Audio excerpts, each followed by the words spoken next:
Clearing your search history on Kayak can help maintain your privacy and improve your user experience. Follow these simple steps to remove your search history. Step 1. Open the Kayak app or website. Launch the Kayak application on your mobile device or open the Kayak website in your web browser. Step 2. Access your account. If you are not already logged in, sign into your Kayak account using your credentials. This will allow you to manage your search history.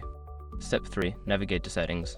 Look for the settings option, which is usually represented by a gear icon or found in the account menu. Click on it to access your account settings. Step 4. Find search history. Within the settings menu, locate the section labeled search history or privacy. This is where you can view and manage your past searches. Step 5. Clear search history. Select the option to clear or delete your search history. Confirm your choice if prompted, and your search history will be removed from your account. By following these steps, you can easily clear your search history on Kayak, ensuring a more private and tailored experience.